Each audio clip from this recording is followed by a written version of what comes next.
Good evening, I'm Christian Halsted, and this is the top 3 news stories of the day from a both sides perspective. Starting in Greenland, where Vice President J.D. Vance traveled to today and is saying this. We have no other option. We need to take a significant position in Greenland to keep the people here safe, but to keep our own country safe too. Currently, Greenland is a semi-autonomous territory of Denmark. This goes back to 1721, when Denmark-Norway, which used to be a united kingdom, colonized Greenland, partly as a religious crusade led by a man named Hans Egede, who was a Lutheran missionary who wanted to find and convert Norse settlers in Greenland, who had come to Greenland around the 15th century, but who were believed to have lost touch with Christianity after years of isolation. Hans hoped to bring them back into the fold of the Protestant church, so he went on this mission to colonize Greenland and spread Christianity, which worked. Since then, the Greenlandic people have been slowly gaining more personal autonomy from Denmark, as they now have their own parliament and government and control their own health, education, and natural resources,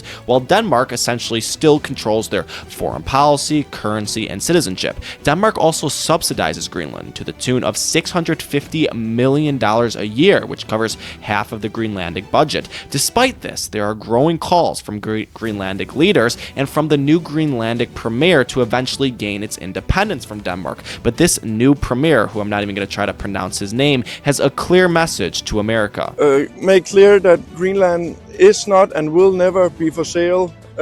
Greenland is run by the Greenlandic people, and that would never change. But nonetheless, JD and Trump continue to urge that they want and will have some portion of Greenland. We currently have one space base in Greenland that is critical for missile detection, as Greenland sits right between North America and Asia, and if we were ever in a war with Russia or China, Greenland would be smack dab in the middle of it.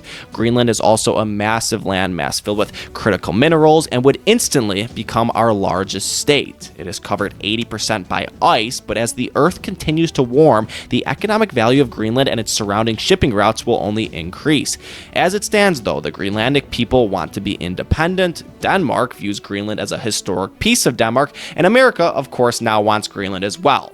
The U.S. has urged it does not anticipate using military force, as Denmark is in NATO, and because Greenland is a kingdom of Denmark, it also receives NATO protections. So we will all see how the vice president's journey to Greenland today unfolds in the coming months. This territory, Greenland, really matters for the security of the United States. In other news, today was the day of the monthly PCE number, which stands for Personal Consumption Expenditures. The PCE is the Fed's preferred metric to track inflation, so it's always a big day every month for investors. And the core PCE number today showed a 0.4 increase for the month to 2.8%, which is higher than expected. The markets reacted viciously today as the Dow closed 700 points lower. This hot inflation report has investors worried that Jerome Powell at the Fed may keep rates higher for longer than expected. This comes as Trump and even most Democrats have been urging the Fed to lower interest rates, especially as the U.S. has close to $10 trillion of debt to refinance this year, and any percentage drop would instantly save the taxpayer about $100 billion a year in interest payments.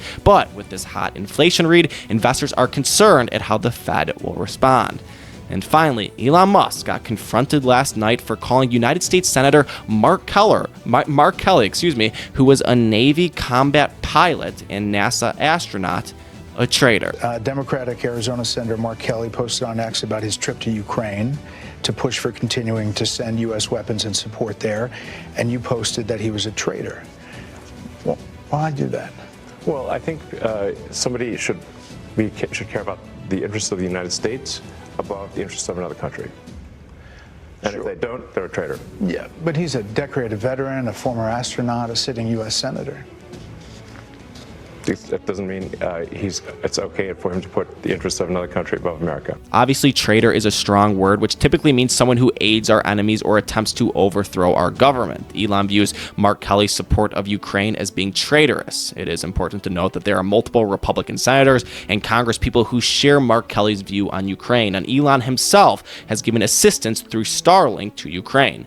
I think we would all be better as a nation if we toned down this rhetoric. Even though I don't agree with Mark Kelly or Elon Musk on everything, I view them both as American patriots who do some good and who do some bad. I view most people that way. That's all I have for you today. on Both Sides News. I'd really appreciate it if you became one of my first subscribers. We only have like 70 as of now. Let's get up to 100. That'd be awesome to see you. But anyways, even if we don't get to 100, I'll see ya next week, next Monday at 7 p.m. Central Time with more of Both Sides News. Thank you guys, and have a great weekend.